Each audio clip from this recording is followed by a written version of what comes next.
Alléluia, bienvenue Seigneur, soyez les bienvenus ici sur Rema Frequency TV, le réseau de la gloire de Dieu.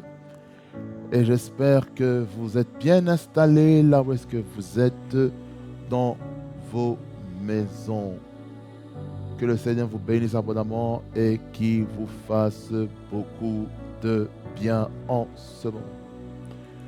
Pour ce faire, bien sûr, nous allons prier afin de remettre ce temps entre les mains du Seigneur, parce que nous en avons besoin. Nous avons besoin que Dieu nous dirige. Nous avons besoin que sa main puissante puisse nous bouleverser, nous transformer là où est-ce que nous sommes.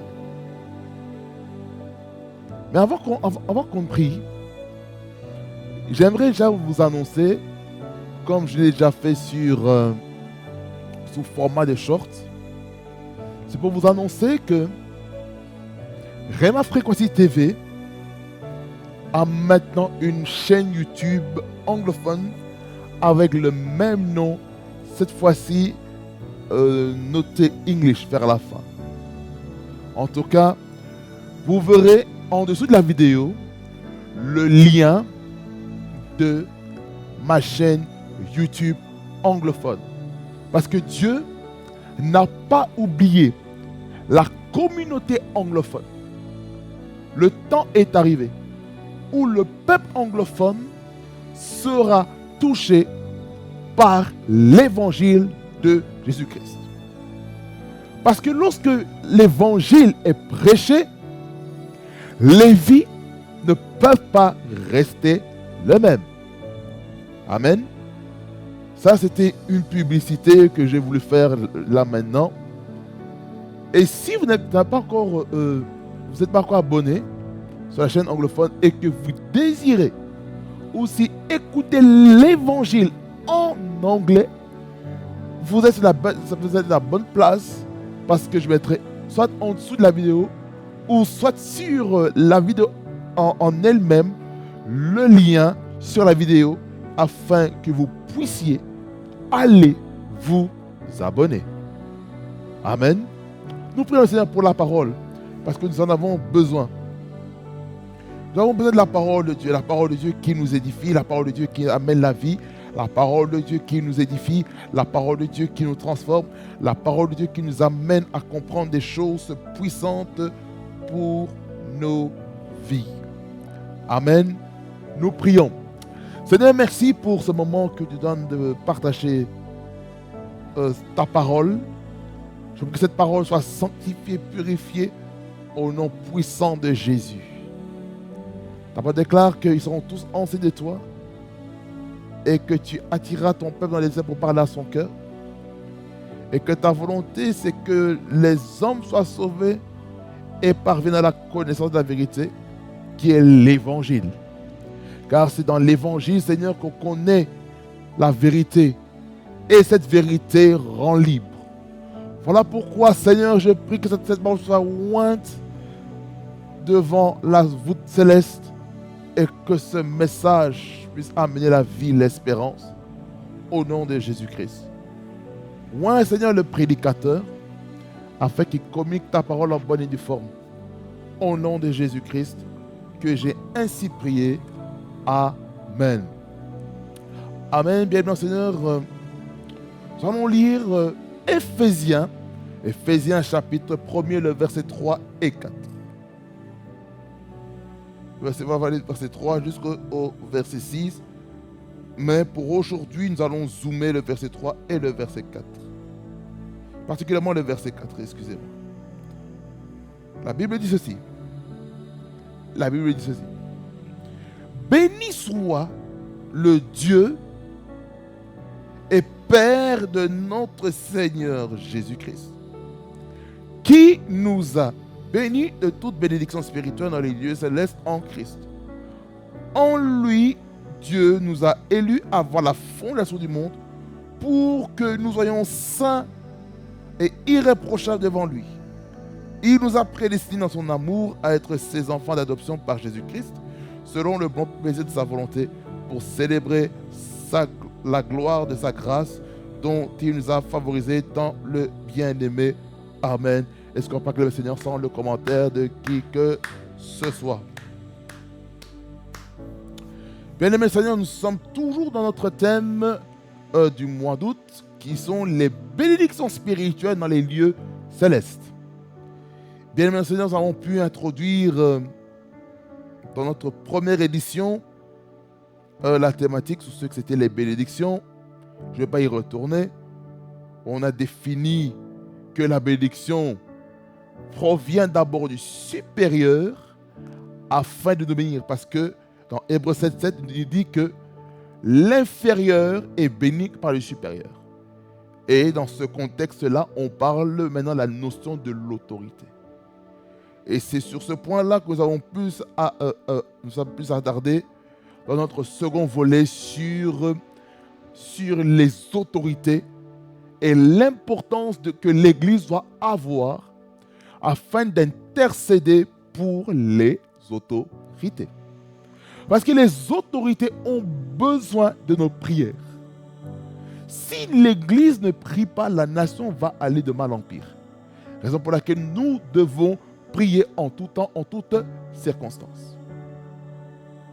Et on a compris que dans l'introduction, que la source, déjà le mot de bénédiction venait de Genèse 1er, le verset 22 et le verset 28, qui nous parle de la bénédiction de l'être animal et de l'être humain, dont l'homme et la femme.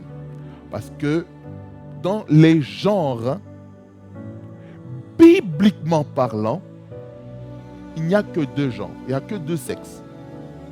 Il y a soit tu es homme, soit tu es femme. Il n'y a pas d'autre genre comme aujourd'hui, sous le nom de la dépravation des mœurs. Maintenant, il y a une multiplicité de genres. Cela ne veut pas dire que ces personnes qui sont vivantes, Dieu ne les aime pas. Dieu a besoin d'eux pour libérer ceux qui sont sur l'emprise de l'ennemi. Je ferme la parenthèse. On a compris que la bénédiction que nous recevons, elle est premièrement spirituelle. Parce que le spirituel contrôle le monde physique. Ça veut dire par là quoi?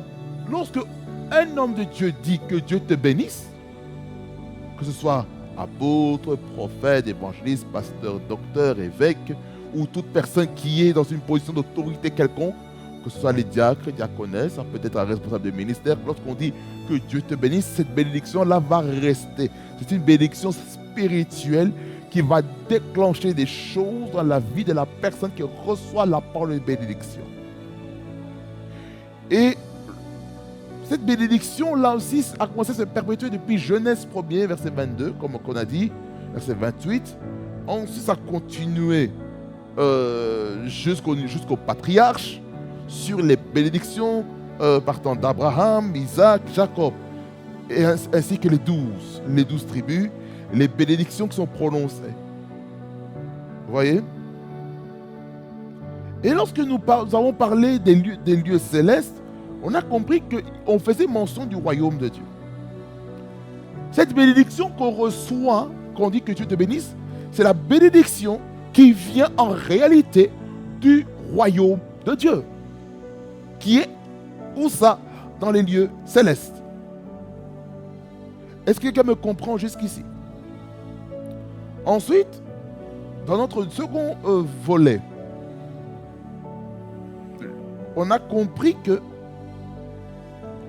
la source de notre bénédiction vient de Dieu. Ça vient de Dieu parce que lorsqu'on lit Éphésiens 1er verset 3, il dit « Béni soit le Dieu et Père de notre Seigneur Jésus-Christ ». Là, on comprend ici déjà, il y a une louange, une adoration qui est faite envers Dieu. Ça veut dire que lorsqu'on dit « Béni soit le Dieu et Père de notre Seigneur Jésus-Christ », on veut amener le chrétien à louer et adorer le Seigneur. Comprenez ceci, que lorsque nous louons et adorons le Seigneur, comprenons ceci fait partie aussi des bénédictions spirituelles. C'est quoi? C'est la capacité d'adorer Dieu de toutes ses formes, que ce soit par les paroles, que ce soit au travers des finances, au travers les danses. On peut adorer le Seigneur par des danses artistiques, par la peinture qui peut être peinte pendant le culte, inspirée par le Saint-Esprit et qui dégage quelque chose de fort. Et ces choses-là nous amènent à comprendre que notre focus de la bénédiction est d'abord sur Dieu et sur l'Éternel. Alors, on a compris que notre source doit se trouver non seulement en Dieu, mais cette source doit se retrouver aussi en Jésus-Christ. C'est Jésus-Christ qui est la source, parce que c'est lui qui s'est sacrifié afin que nous puissions accepter Jésus-Christ comme Seigneur et Sauveur. Quelqu'un dit un puissant Amen là où est-ce qu'il est. Et on a compris que la bénédiction est d'abord immatérielle avant qu'elle devienne matérielle. Ensuite, nous avons compris que le lieu de la bénédiction se trouve dans le royaume des cieux. Comme il est écrit ici, dans la seconde partie du verset 3, qui nous a bénis de toute bénédiction spirituelle ou dans les lieux célestes en Christ. Étant donné que Jésus-Christ est assis à la droite de Dieu le Père au ciel, dans les lieux célestes, nous comprenons que notre destination, lorsque nous prions, nous adorons le Seigneur et faisons des requêtes, c'est d'abord vers Dieu. On est béni, pourquoi? Parce qu'on a aussi l'accès dans la présence de Dieu. C'est parce que dans l'Ancien Testament, je vais expliquer. Dans l'Ancien Testament, le Saint-Esprit saisissait 3 types de personnes. Les rois, les sacrificateurs, ou qu'on appelle dans d'autres versions les prêtres, et les prophètes. C'était sur eux que l'Esprit de Dieu se mouvait. Parce que de Genèse 1er jusqu'à Genèse chapitre 6, l'Esprit de Dieu habitait dans l'homme malgré le péché qui a été commis dans Genèse chapitre 3. L'Esprit de Dieu a fait de la demeure des hommes comme habitation. Mais à partir de Genèse 6, on voit que Dieu dit que son esprit ne va pas demeurer longtemps dans la vie de l'homme parce que, je paraphrase, parce que l'homme est dans le péché. Il est dans le péché. Maintenant, ce que maintenant on a besoin, maintenant Dieu a instauré un autre système. Et il a instauré le système royal, le système sacerdotal, le système prophétique. Il a placé ce système-là en mention. Pour que maintenant, qu'on soit maintenant élu, bien-aimé en Seigneur, nous avons besoin de comprendre quelque chose d'important. Nous devons savoir ceci, bien-aimé en Seigneur, que en tant qu'enfants de Dieu, nous sommes élus divinement avant la fondation du monde. Nous sommes élus. Vous allez me poser la question, mais comment nous sommes élus? Comme il est écrit au verset 4. En lui, quand on dit en lui, c'est qui? C'est Jésus-Christ. Christ. En Christ, Dieu nous a élus avant la fondation du monde pour que nous soyons saints et irréprochables devant lui. Qu'est-ce qu'on comprend ici? On comprend ceci que dans le plan originel de Dieu, Dieu nous avait déjà élus. Dieu nous avait déjà choisis.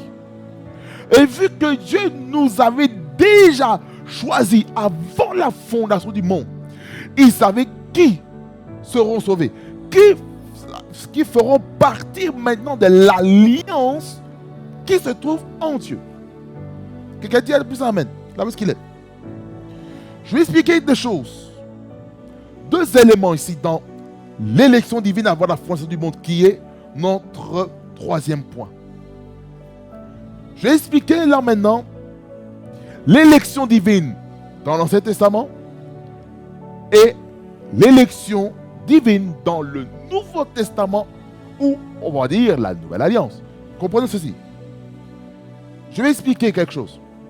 La différence entre l'Ancien Testament et l'Ancienne Alliance, le Nouveau Testament et la Nouvelle Alliance. L'Ancien Testament commence du livre de la Genèse jusqu'au livre de Malachie. Jusque-là, on est bien d'accord. Jusque-là, vous êtes d'accord que l'Ancien Testament reprend ces livres-là, de Genèse jusqu'à Malachie. Et quand on parle de l'Ancienne Alliance a commencé à partir d'Abraham, qui est le père de la foi.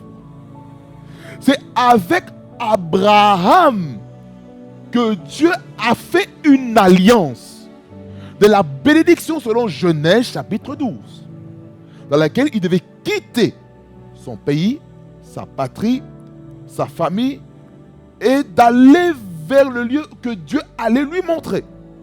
Jusque-là, vous me suivez. L'alliance. C'est là où est-ce que maintenant il y a la mention des sacrifices, des offrandes volontaires, les dîmes volontaires. Ceci n'est pas notre sujet. Ça veut dire que dans la dispensation de l'alliance, certes, il y avait le côté d'intimité entre Dieu et la personne vers qui Dieu allait contracter une alliance avec Abraham, Isaac, Jacob, Joseph, etc., etc. Il y avait toujours une contrepartie. C'est quoi? Il y avait le sacrifice, il y avait les offrandes, proprement dit. Alors, cette alliance-là a continué. Parce que l'ancienne alliance a commencé avec Abraham pour terminer avec la nation d'Israël qui appartient à Dieu. Parce que le peuple d'Israël, à maintes reprises dans l'Ancien Testament, on voit que Dieu dit que Israël est son bien-aimé, que Israël est l'élu de Dieu. Donc, historiquement parlant, Israël, en tant que nation, appartient à Dieu. Spirituellement aussi. Lorsque nous lisons Nombre 23, lorsque Balak a appelé Balaam pour maudire Israël, il n'a pas pu parce que la main de Dieu se reposait sur la nation d'Israël. C'est pour vous dire quoi? Israël est la nation de Dieu. Là, c'est historiquement dans l'Ancien Testament. Mais ça a toujours de l'effet, c'est toujours effectif jusqu'à ce jour. Mais la seule différence, c'est que dans la nouvelle alliance, c'est pas seulement la nation d'Israël qui est concernée. C'est aussi toute personne qui a donné sa vie, qui a reçu, je voudrais mieux, qui a reçu Jésus-Christ dans sa vie comme Seigneur et Sauveur. Et qui marche selon les principes de la parole de Dieu. Jusque-là, nous sommes bien d'accord. Le Nouveau Testament commence de de l'évangile de Jésus-Christ selon Matthieu jusqu'au livre d'Apocalypse. Et la nouvelle alliance commence à partir de la naissance de l'Église dans Actes des Apôtres, chapitre 2, jusque maintenant à la dispensation du royaume dans Apocalypse, le chapitre 22.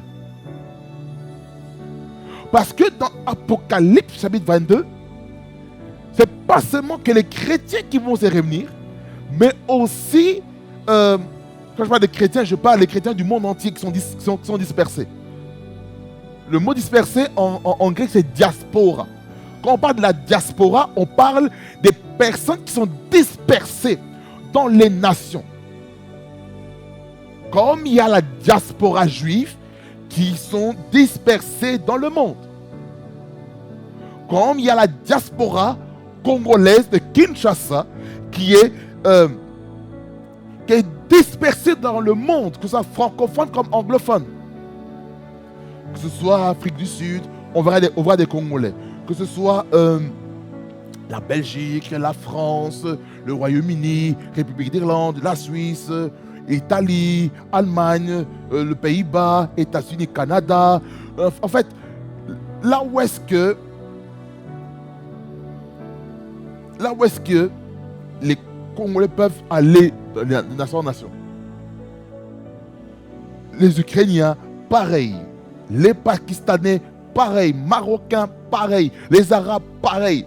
En fait, chaque nation a une diaspora. Les Chinois, les Japonais, les Coréens, que ce soit du Nord ou du Sud, ont une diaspora dans le monde. Ils sont éparpillés. Mais il y a des prophéties bibliques qui parlaient que Israël, toutes les personnes qui sont dans la diaspora, par rapport aux Juifs, ils vont revenir à Israël. Ça, on verra ça les 2 mois prochains sur les signes des temps de la fin, mais ce sera plus un thème ce sera eschatologie. Vraiment, on va prendre le temps d'étudier les choses, des signes des temps de la fin. Vous savez, lorsqu'on lit Deutéronome 7, verset 6, on comprend quelque chose. On comprend quelque chose de très important, Deutéronome 7, 6. Il dit, car tu es un peuple saint pour l'Éternel, ton Dieu. L'Éternel, ton Dieu, t'a choisi pour que ce soit un peuple qui lui appartient entre tous les peuples qui sont sur la face de la terre. Comme je vous ai dit, Dieu a choisi Israël comme son peuple. Il a choisi. Mais pour que ce peuple puisse vivre en bon terme avec Dieu, il devait se sanctifier. La sanctification, la sainteté était vraiment obligatoire. Et ce principe de sainteté et sanctification s'applique aussi à nous les chrétiens. Parce que nous sommes aussi les élus de Dieu. Nous sommes aussi le peuple de Dieu. Étant le peuple de Dieu, nous devons aussi marcher dans la sainteté et la sanctification. Ça veut dire que toute personne qui doit marcher dans les voies de Dieu doit marcher dans la sainteté et la sanctification. Que ce soit le prédicateur qui est devant vous, il doit marcher dans la sanctification. S'il ne marche pas dans la sanctification, il y a un problème. Alors il doit se repentir pour que le Seigneur puisse le pardonner et l'accueillir dans la présence de Dieu. Comprenons ceci dans le contexte de Deutéronome 7.6. Il y a des faits historiques ici, dans le sens où le peuple d'Israël devait être mis à part. Il devait se protéger de toute forme de souillure morale, de toute dépravation des mœurs qui pourrait se manifester avec les Cananéens. Parce que Dieu avait donné le pays de Canaan, le pays où coule le lait et le miel. Mais pour que ces choses se passent, il fallait que le peuple d'Israël puisse marcher avec la loi de Dieu. Et c'est là parce qu'on connaît Exode chapitre 20, les 17 21 versets. les 10 commandements, le décalogue, dans laquelle c'est quelque chose que nous devons vraiment faire attention dans nos vies. Quelqu'un dit un puissant amen. Et c'est pareil dans Ésaïe 45, verset 1 à 5, qui nous parle encore de l'élection. Il nous parle encore de l'élection. Je survole. 45, verset 1 à 5. Ainsi parle l'Éternel à son roi à Cyrus, qu'il tient par la main pour terrasser les nations devant lui et pour relâcher la ceinture des rois, pour lui ouvrir les portes afin qu'elles ne soient plus fermées. Je marcherai devant toi, j'appeignerai le chemin montueux, je romprai les portes des reins et je briserai les verrous de fer. Je te donnerai les trésors cachés de richesses enfouies, afin que tu saches que je suis l'Éternel qui t'appelle par ton nom, le Dieu d'Israël. Déjà au verset 3 ici, on voit déjà que Dieu appelle Israël par son nom. Le Dieu d'Israël. Ça veut dire que Dieu a une alliance avec Israël. Quand la Bible, quand on voit les notions qui disent le Dieu d'un tel, quand le Dieu d'Abraham, le Dieu d'Isaac, le Dieu de Jacob ou le Dieu d'Israël, on veut dire ceci, ou le Dieu de Moïse. Qu'est-ce qu'on veut dire? On veut dire que quand on dit le Dieu de quelqu'un, ça veut dire que cette personne-là a une alliance, a une relation particulière, une relation privilégiée avec Dieu qui va enclencher, qui va déterminer toute une génération. C'est pourquoi, lorsque nous sommes élus, on n'est pas élus que nous-mêmes, tout seuls, non. On est aussi élus pour toute une génération. Ça veut dire que lorsque nous sommes élus en tant qu'enfants de Dieu, nous ne devons pas seulement penser à nous. Pensons à nos générations. Ça veut dire quoi par là? Pensez à vos futurs enfants. Pensez à la nouvelle génération des serviteurs et des servants de Dieu qui doivent être engendrés dans l'Église. Voyez, il est important, lorsqu'on parle des bénédictions spirituelles de l'ECS, c'est aussi le transfert généalogique aussi. Pourquoi je vais dans cette direction? Parce que dans les Écritures, ici qu'on vient de voir dans Ésaïe 45, verset 3, on nous parle la dernière partie qui parle le Dieu d'Israël. C'est l'alliance. Ça, c'est l'ancienne alliance. L'ancienne alliance qui commençait par un homme pour terminer avec une nation. Vous voyez? Et dans la nouvelle alliance, comme je vous ai expliqué tout à l'heure, maintenant ça englobe le monde entier. Toutes personnes qui sont destinées à écouter la voix de Dieu, toute personne qui est destinée au salut, ces personnes sont prédestinées avant la fondation du monde d'accepter, de recevoir Jésus-Christ dans leur vie comme Seigneur et Sauveur. Quelqu'un dit Amen. Quelqu'un dit en puissant Amen. Écoutez.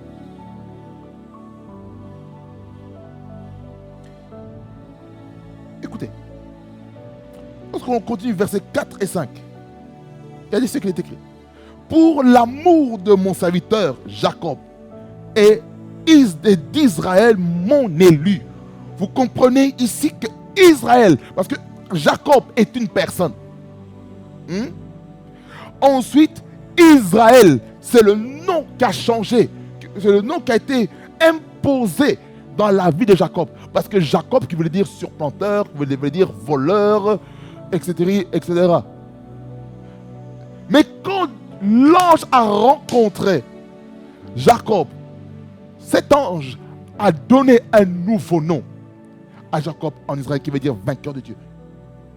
Celui qui a lutté avec Dieu. Celui qui a, ou je dirais mieux, victorieux de Dieu. Il a eu la victoire et au travers maintenant Jacob est né maintenant les 12 patriarches d'Israël. Judas, Issachar, Lévi, Ruben, Benjamin, etc., etc. Pour le reste, je vous laisse aller lire la Bible par vous-même. comme les chrétiens de Béret. Alors, je t'ai appelé par ton nom, je t'ai parlé avec bienveillance avant que tu me connaisses.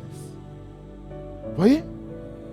Ça veut dire que l'élection divine, elle est déjà préétablie avant la fondation du monde. Elle est préétablie. Ça veut dire qu'il y a des choses, on n'a même plus besoin de se tracasser. Par exemple, Dieu sait que telle personne va donner sa vie, va recevoir Jésus-Christ, telle date. Il se peut que, écoutez-moi bien, lorsqu'on veut prêcher, lorsqu'on évangélise sa parole, aujourd'hui, que peut-être que cette personne n'accepte pas Jésus-Christ directement, dans la prédestination, dans la préscience de Dieu, Dieu a prévu que cette personne puisse donner sa vie telle date. Parce que si on annonce l'évangile avant cette date-là, il va y avoir un problème parce que cette personne-là ne sera pas préparée. Il ne sera pas préparé. Pourquoi? Parce que cette personne a besoin que son cœur soit ouvert afin que cette semence puisse entrer et que cette personne puisse être gagnée à Christ.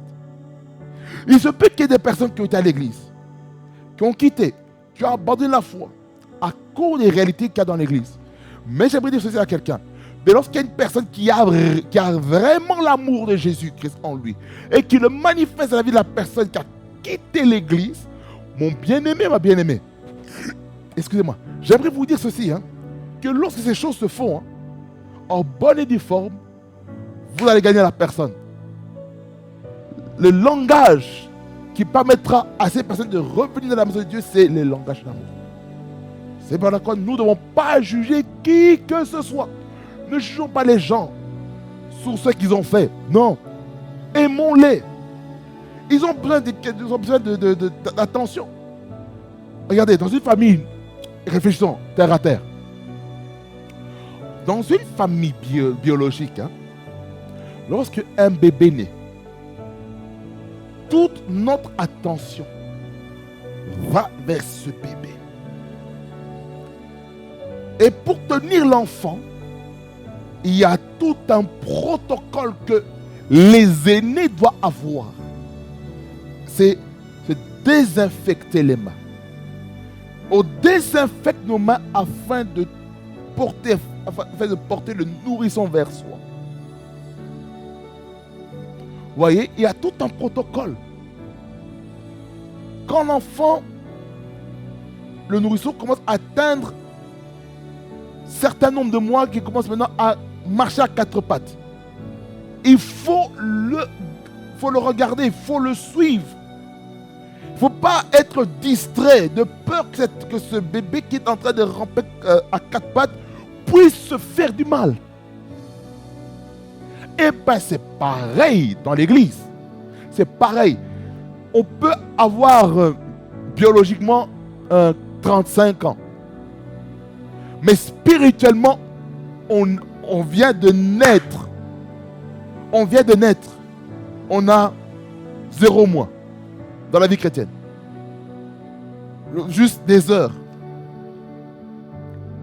Il faut un suivi. En d'autres termes, toute chose qui commence a besoin d'une attention particulière. Que ce soit pour la création d'entreprise, que ce soit pour les mariages, on a besoin d'un département de suivi pour les couples. Lorsque les parents mettent au monde des enfants, on a besoin maintenant d'un suivi par rapport à la santé, que ce soit au niveau de l'hôpital pour les différents vaccins qui seront donnés à l'enfant en fonction des mois, en fonction des semaines dans lesquelles ils sont en train de grandir. Quelqu'un comprend ce que je suis en train de dire? C'est important d'avoir les regards aussi sur les personnes qui ont donné leur vie fraîchement à Christ. C'est important afin de ne pas être judgmental. Ça veut dire par là quoi on n'aura pas un jugement sur les autres, mais on fera attention à son prochain. On va dire, voilà, il est nouveau encore dans la foi, il a besoin d'assistance. Et vu qu'il a besoin d'assistance, nous n'allons pas le brusquer, on va aller pas à pas. Et puis après, on va lui donner à manger selon son niveau. Ça veut dire par là quoi je ne peux pas me permettre d'enseigner des choses qui sont très haut spirituellement, qui va déconnecter la personne. Non, je dois user un langage simple, comme les bébés. Un langage simple. Si la personne a besoin encore d'explication, on va encore simplifier encore la chose. Mais on entre en profondeur, mais avec des mots simples qu'il va comprendre. Utiliser des images, des figures de style qui vont lui permettre de comprendre la parole de Dieu dans un langage plus simple. Et cela demande quoi? La sagesse. C'est l'esprit de sagesse qui te permettra de savoir qu'est-ce qu'il faut dire et ce qu'il ne faut pas dire. C'est pour ça que nous avons besoin du Saint-Esprit pour dire les choses essentielles pour nos vies. Amen. Alors, dans Jérémie 1,5 que nous connaissons très bien. Avant que je t'ai formé, je te connaissais, je t'avais consacré prophète des nations. À qui on parle au prophète Jérémie. Ça, c'est Dieu qui parle. Ici, c'est un exemple de l'élection divine. C'est un exemple dans lequel Dieu avait déjà consacré Jérémie depuis le sein maternel. Vous voyez? Et cet appel-là, c'était un appel mondial, international. Ça veut dire que Jérémie, étant enfant, lorsqu'on va dans le verset 6, qui dit que je suis un enfant. Et puis plus loin, on voit que Dieu dit que tu n'es pas un enfant. Ça veut dire par là quoi? Lorsque l'appel vient, parfois, on a tendance à donner des excuses à Dieu. Mais c'est normal. C'est la peur de l'appel. Celui qui n'a pas... Oh, il y a des gens qui ont vraiment peur de l'appel parce qu'ils prennent conscience du poids du ministère, le poids de la mission qui va se reposer sur eux. Quelqu'un dit un puissant Amen là où est-ce qu'il est. Alors, tout ça pour nous expliquer que cette élection-là dans l'Ancien Testament, ça concernait Israël. Maintenant, dans le Nouveau Testament, là, je vais maintenant survoler maintenant à la volée rapidos. Regardez, dans Jean 6, 44, qu'est-ce que nous dit Jean 6, 44? Nul ne peut venir à moi si le Père qui m'a envoyé ne l'attire, et je le ressusciterai au dernier jour. Ce verset veut en fait nous dire, pour que nous puissions entrer dans le royaume de Dieu, il faut que le Père puisse attirer la personne par le principe de l'élection. Cette élection-là, ça se fait par la conversion, le salut et la nouvelle naissance. Ces choses-là vont nous permettre d'être élus dans le programme de Dieu. Quelqu'un dit en puissant Amen là où est-ce qu'il est. C'est pourquoi il faut que le Saint-Esprit parle à nos cœurs afin de s'attirer vers lui. Parce que si Dieu ne nous attire pas vers lui, nous ne pourrons pas aller de l'avant.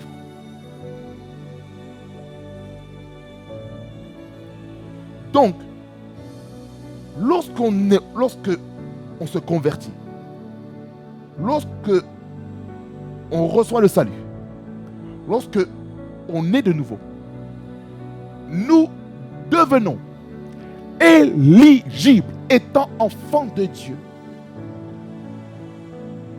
à entrer pleinement dans notre élection divine. Quelqu'un dit à puissant amen là où est-ce qu'il est.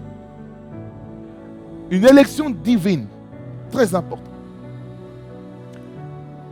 Alors dans Acte 13, 48, Acte 13, 48, il dit que les païens se réjouissaient en entendant cela, car ils glorifiaient la parole du Seigneur, et tous ceux qui étaient destinés à la vie éternelle crurent. Donc ici, pour comprendre mieux le contexte, allons-y au verset 46. Il dit 46 et puis on revient au verset 48. Paul et Barnabas leur dirent avec assurance: c'est à vous premièrement que la parole de Dieu devait être annoncée, mais puisque vous la repoussez et que vous vous jugez vous-même indigne de la vie éternelle, voici, nous nous tournons vers les païens. Car ainsi nous l'a ordonné le Seigneur. Je t'ai établi pour être la lumière des nations, pour porter le salut jusqu'aux extrémités de la terre. Les païens se réjouissaient en entendant cela et glorifiaient la parole du Seigneur, et ceux qui étaient destinés à la vie éternelle crurent. Ici, on voit que les Juifs étaient fermés à l'évangile. Fermés à l'évangile. Alors, qu'est-ce que Paul et Barnabas ont fait? Ils se sont tournés vers qui? Les païens, qu'on appelle aussi les gentils. Gentiles en anglais. Ces personnes-là ont un cœur ouvert. Ce ne sont pas des judaïsants. Ils ont le cœur ouvert. Ok, j'explique. Judaïsants. Judaïsants, ce sont les chrétiens qui ont commencé dans la grâce et qui ont terminé dans les pratiques de la loi. En d'autres termes, ces judaïsants qui étaient autrefois conduits par le Saint-Esprit sont maintenant conduits par les rites, les traditions qui se fait dans le judaïsme. Je ferme la parenthèse pour dire que Dieu a des personnes qui doivent toucher.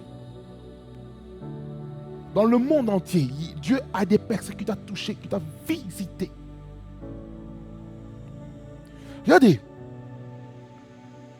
lorsque nous sommes élus divinement, on doit se réjouir parce que nous avons entendu l'évangile qui nous amène à comprendre que nous sommes élus. Ça dit par là quoi? On a voté pour nous. Divinement parlant, nous avons été élus. Est-ce que quelqu'un me comprend?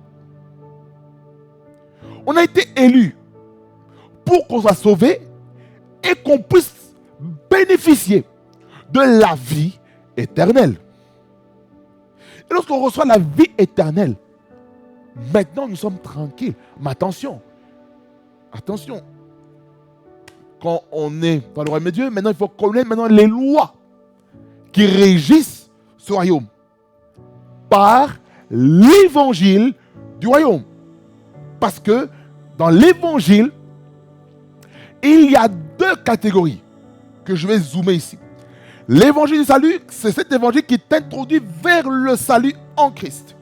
Ensuite, une fois entré en Christ et associé et affilié, associé à une église locale qu'on appelle l'église, qui est le lieu où là, on va dire autrement, la famille spirituelle ou la dénomination, ou peu importe, tu demeures dans une église locale, là où est-ce que Jésus-Christ est, là où est-ce que le Saint-Esprit habite authentiquement, tu vas dans cette église-là et tu es formé. De la même manière que tu es né biologiquement d'une famille biologique, au travers de ton père et ta mère, et que tu as des frères et des sœurs qui sont aînés à toi, tu es venu dans cette famille, maintenant tu grandis selon la vision, selon le plan, selon le programme, selon le canevas que Dieu a donné à la famille, que ce soit restreinte comme élargie. Parce que nous naissons de la famille nucléaire, de la famille restreinte, mais Dieu nous a donné aussi une famille élargie. Ça veut dire par là quoi? Nous qui sommes dans des églises locaux, nous devons comprendre ceci, que nous avons aussi des membres de famille spirituellement mariendo, mama baba banda kayabo bokoso. Nous sommes une grande famille au travers les différentes dénominations, au travers les différents hommes dons que Dieu a envoyés à l'église par Jésus-Christ, que ce soit les apôtres, prophètes, évangélistes, pasteurs et docteurs, pour le perfectionnement des saints en vue de l'œuvre du ministère. Je fais la parenthèse. Et ces choses-là nous permettent de grandir. C'est pourquoi dans les églises, hein, on a besoin des autorités spirituelles afin qu'ils puissent grandir spirituellement. Dans Romains 8, versets 28 et 30, qu'est-ce que la Bible dit? Romains 8, 28 à 30, il dit: nous avons du reste que toutes choses concourent bien de ceux qui aiment Dieu, de ceux qui sont appelés selon son dessein, car ceux qu'il a connus d'avance, il les a aussi prédestinés à être semblables à l'image de son Fils, afin que son Fils soit le premier-né de beaucoup de frères. Et ceux qu'il a prédestinés, il les a aussi appelés, et ceux qu'il les a appelés, il les a aussi justifiés, et ceux qu'il a justifiés, il les a aussi glorifiés. Mais le zoom se trouve au verset 29, qui nous parle encore de l'élection, selon la préscience de Dieu. Dieu nous a connus d'avance. Dieu nous connaissait. Je ne fais que me répéter. Il nous a connus afin de porter sa nature. Genèse 1er, le verset 26, il dit: puis Dieu dit, faisons l'homme à notre image et à notre ressemblance. N'est-ce pas? La nature de Dieu se trouve dans Genèse, chapitre 1er, verset 26. Alors,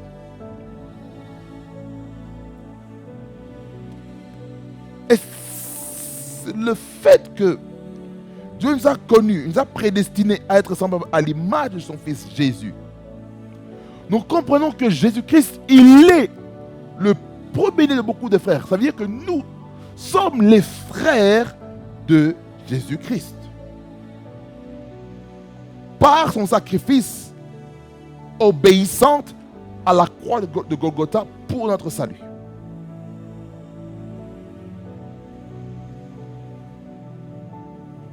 Donc, lorsque nous sommes élus, nous devons vivre la vie de Christ.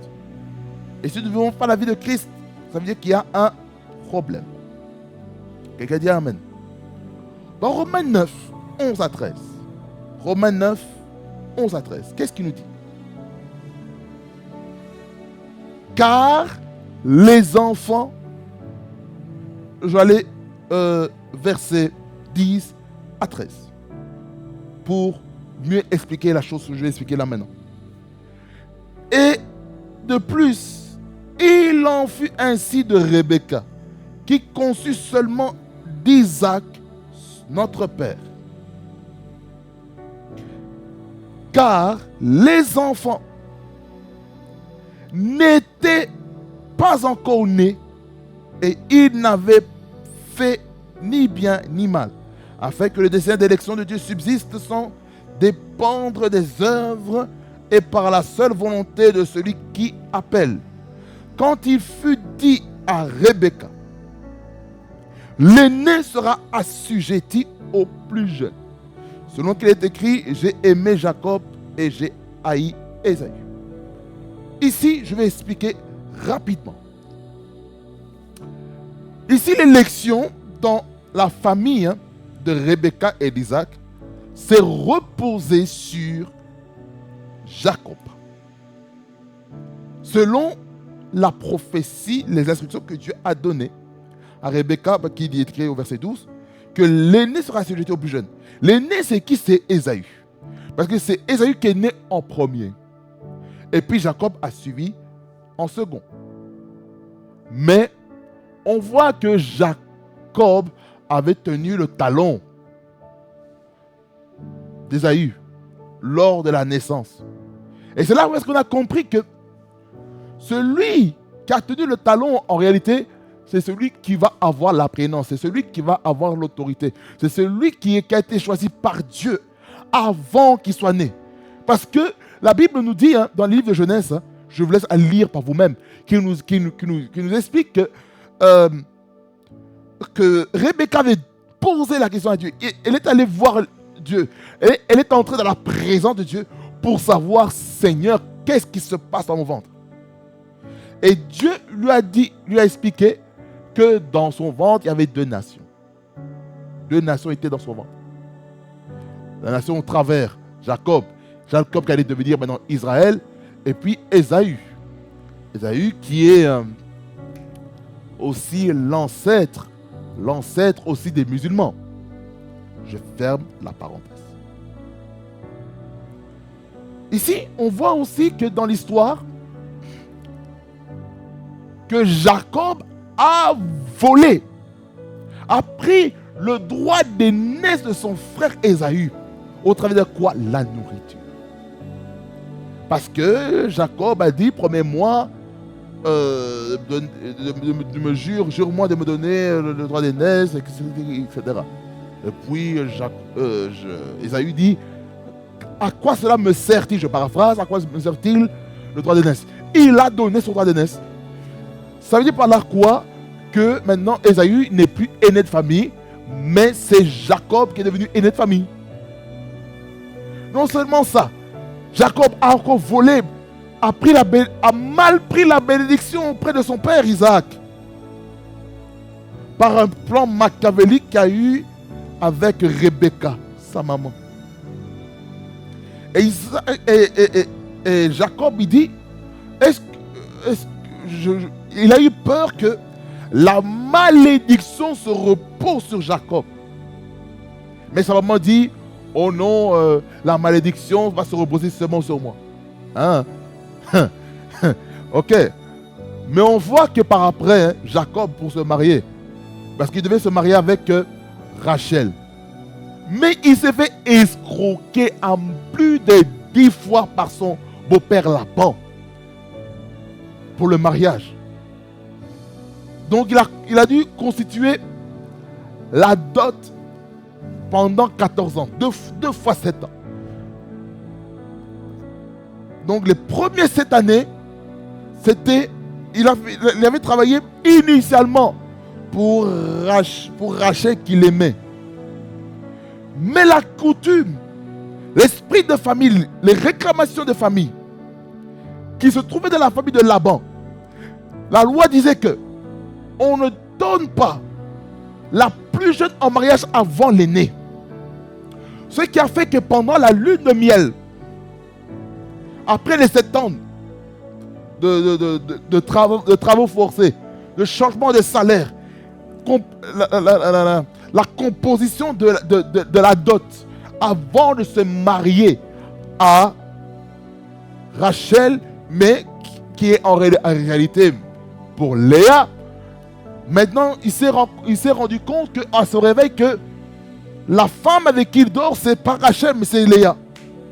Et puis, le beau-père, il dit, oh non, dans notre coutume, on ne donne pas la plus jeune avant la plus âgée. Alors, travaille encore 7 ans. Ça fait combien d'années maintenant? 14 ans. 14 ans, il se marie avec Rachel et Léa en même temps. Donc là, on entre déjà dans la polygamie. Et en plus, Rachel et Léa avaient aussi chacune une servante. Donc là maintenant, c'est polygamie pro max. 4 femmes. 4 femmes. Et au travers de ces 4 femmes, la nation d'Israël a commencé à se créer. Les 12 patriarches sont nés au travers de ces 4 femmes. Celle qui a eu du mal à enfanter, c'est Rachel. Regardez. Je vais expliquer comme ça. Écoutez-moi. Vous voyez, dans la famille de Jacob, il y avait un problème. Ce problème, c'est quoi? C'est que toutes les personnes qui se mariaient, commençant par Abraham, il y avait une forte stérilité. Jusqu'à l'âge avancé, stérilité. Les femmes étaient belles. Selon les écrits. Qu'est-ce qui se passe encore? Le mensonge. Par la peur, la crainte de la beauté de leur épouse. Les richesses qui sortent après de l'Égypte jusqu'en Israël. En d'autres termes, quand il y a eu des temps de crise en Israël, ils allaient en Égypte, puissance économique. Ils mentaient là-bas. Ça, c'est quoi? C'est péché, un péché involontaire. Ils ont péché, ils ont menti. Par peur que Pharaon tue Abraham, tue Isaac. Il retourne avec les richesses. Ces trois femmes, Sarah, Rebecca et Rachel, tous ont eu des soucis dans leur conception. Ceci, ce n'est pas notre sujet, mais je vais vous faire comprendre quelque chose. Ils avaient des soucis de stérilité jusqu'à ce que Dieu les visite et leur donne des enfants. Vous voyez? C'était une parenthèse, je ferme.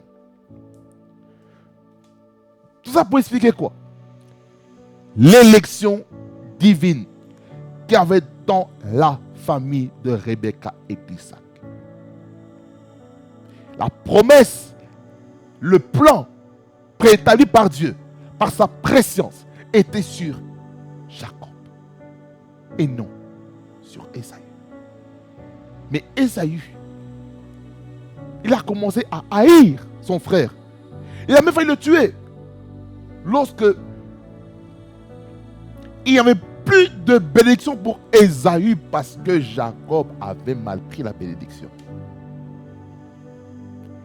Parce que Ésaü, il avait déjà commencé à préméditer le meurtre. Il a commencé à préméditer une fratricide. Cette fratricide-là vient d'où? Cette fratricide vient de Genèse chapitre 4. Lorsque Caïn qui offre le fruit de la vigne que Dieu n'a pas agréé, mais que les prémices que Abel avait données plaisaient à Dieu. Maintenant, Caïn a commencé à voir maintenant la jalousie, la colère, la haine, parce que Dieu aimait plus Abel que Caïn. Mais Dieu voit ça. Parce que là, maintenant, nous sommes dans la deuxième dispensation, la dispensation maintenant de... comment dire? Maintenant, au niveau de la pensée,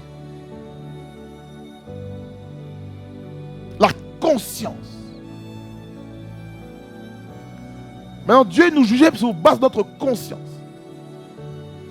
Parce que la première dispensation, c'est l'innocence. Deuxième, c'est la conscience humaine qui est mise en marche. Mais,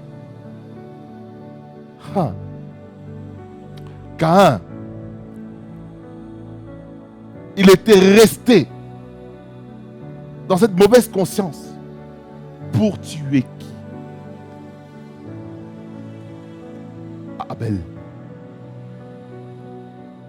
Mais dans d'autres écrits, dans les livres de Jachère, dans le chapitre 1er, chapitre 2, on nous explique que il y avait des disputes entre Caïn et Abel. Pourquoi? Parce que la brebis d'Abel a piétiné sur la vigne ou sur le champ de Caïn. Et puis quel rapport y a-t-il entre toi et tatati patata? Ils ont commencé à se disputer. Et puis meurtre. C'est pour dire quoi, frères et sœurs? Lorsque vous sentez qu'il y a des menaces contre votre vie, vous devez fuir. N'attendez pas, ne faites pas comme si vous êtes le plus fort, vous êtes Mike Tyson, vous êtes quelqu'un qui dit « Oh non, moi, rien du tout, rien ne va m'arriver. » Ah bon? Il faut être sage. La sagesse est plus importante que d'avoir raison. La sagesse est plus importante que d'avoir raison. Quelqu'un dit un puissant amen. Alors,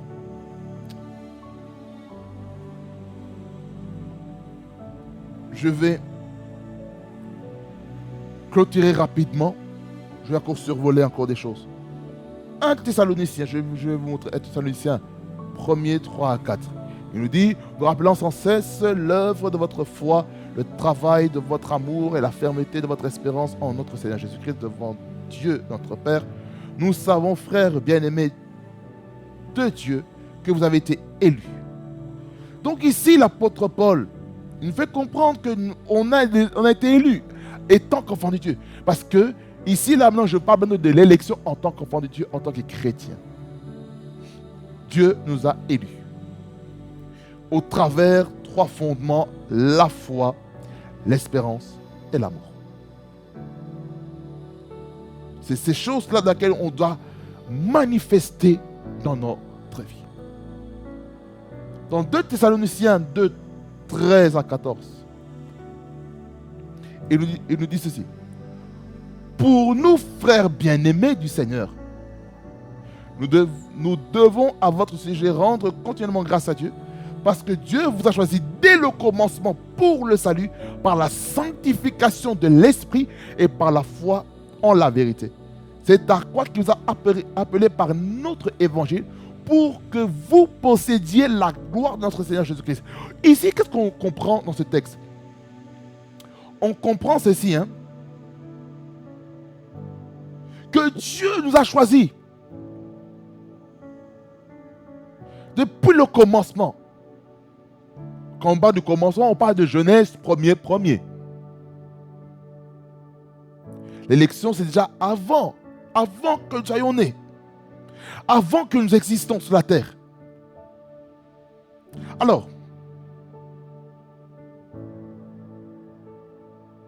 cette élection-là, avant le commencement-là, c'est quoi ce plan? Ce plan, c'est le salut. Je vous ai dit tout à l'heure, le salut. Et ce salut-là vient par quel moyen? Premièrement, par la sanctification de l'esprit. En d'autres termes, c'est par la régénération de notre esprit.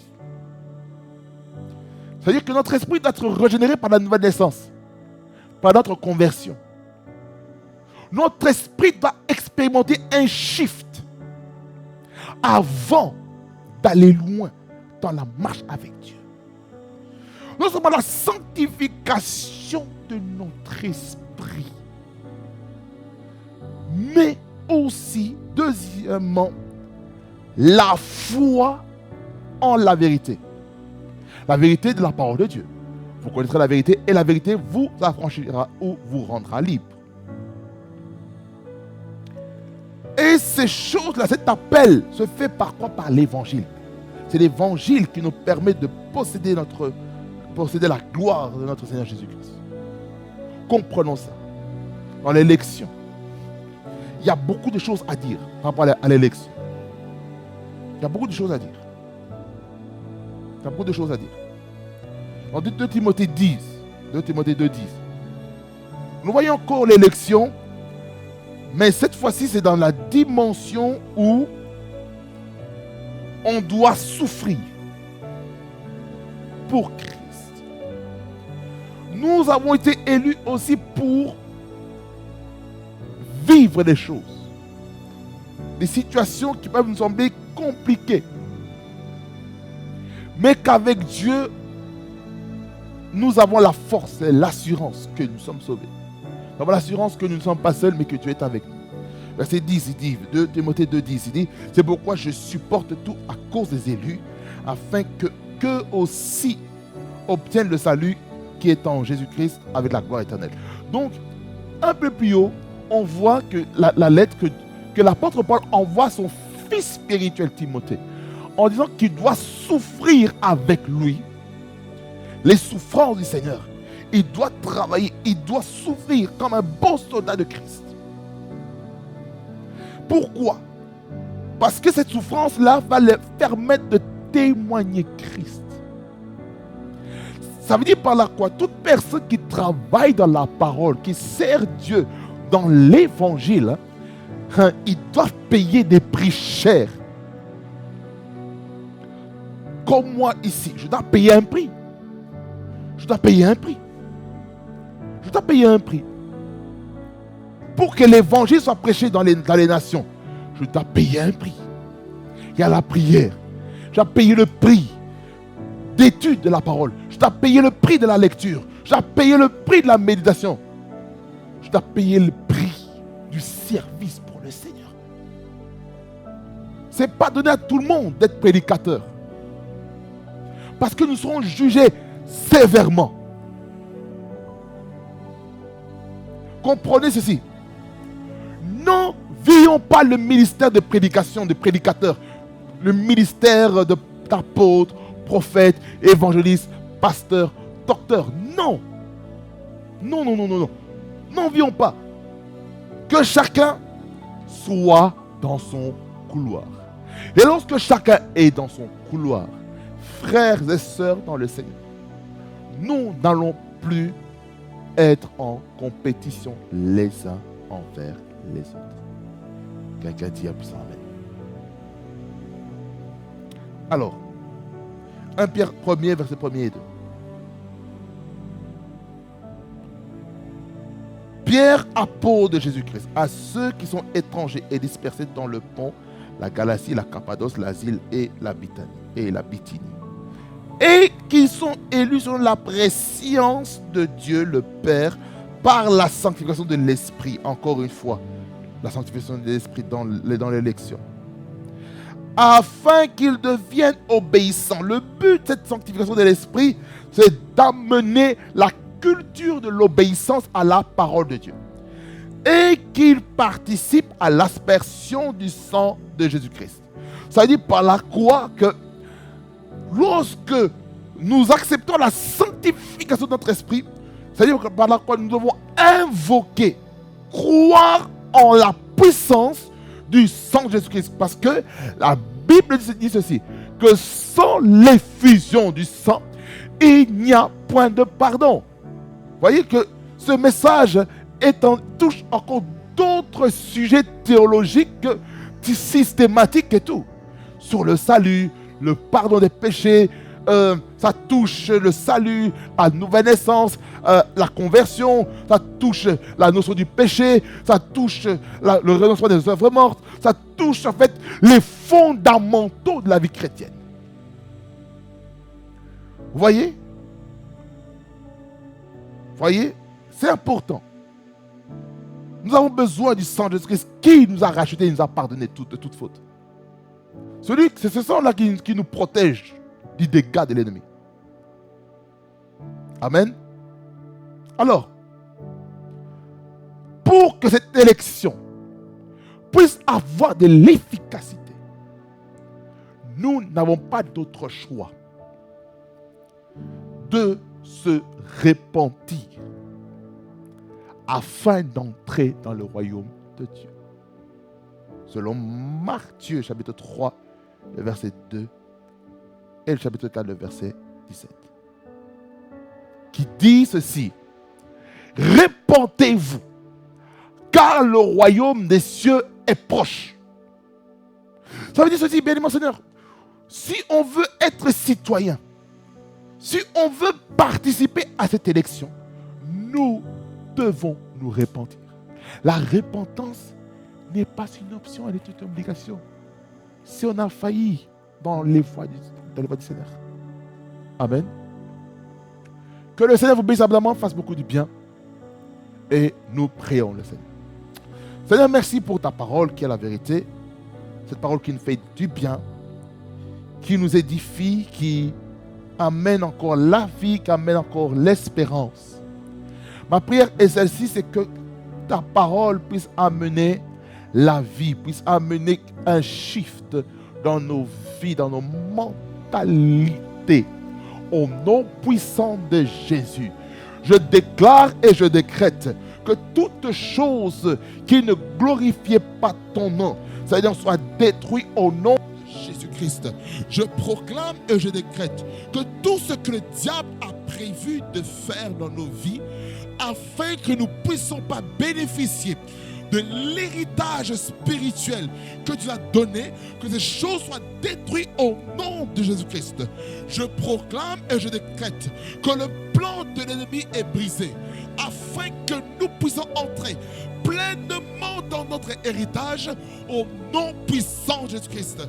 Seigneur, nous sommes élus. Nous sommes élus déjà depuis avant la fondation du monde, avant que nous soyons formés. Seigneur, tu nous as montré, Seigneur, depuis, Seigneur, l'Ancien Testament jusqu'au Nouveau Testament, la notion de l'élection. Je prie, Seigneur, que chacun puisse comprendre la notion de l'élection. L'élection dans les bénédictions spirituelles des lieux célestes.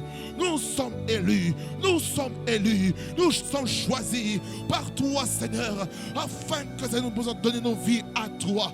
Toi, le Dieu de paix, le Dieu de vie, toi qui nous sauves la vaine manière de vivre et qui nous délivre du bombé de l'ennemi.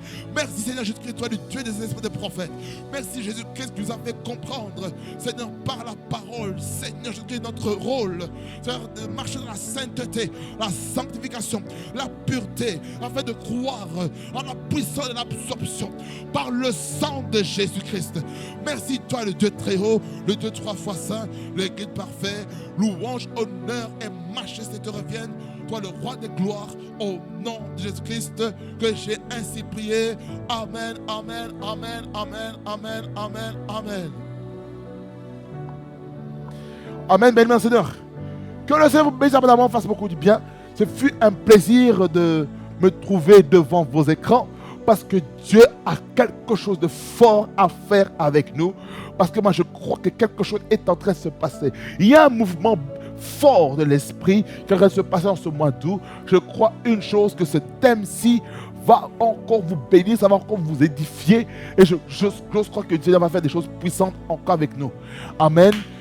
Et nous allons parler la fois prochaine, par la grâce de Dieu, sur les enfants d'adoption en Christ et encore d'autres points que nous allons encore aborder. Parce que Dieu a des choses merveilleuses à faire avec nous. Amen. Au nom de Jésus-Christ. Et si vous êtes arrivé à cette fin de vidéo et que vous n'avez pas entendu peut-être ce que j'ai dit au tout début, l'annonce de la nouvelle chaîne YouTube de Rhema Frequency TV English pour les anglophones. Et je sais une chose, que Dieu a une parole puissante pour les mondes anglophones. The grace of God is with us in the name of Jesus Christ. Mon Dieu, le flot commence à couler. Parce que Dieu veut toucher la communauté anglophone, je vous assure. Je vous assure. Ça commence à bouillonner dans mon cœur. Amen. Soyez bénis au nom de Jésus-Christ. On est ensemble en Jésus-Christ notre Seigneur. Amen.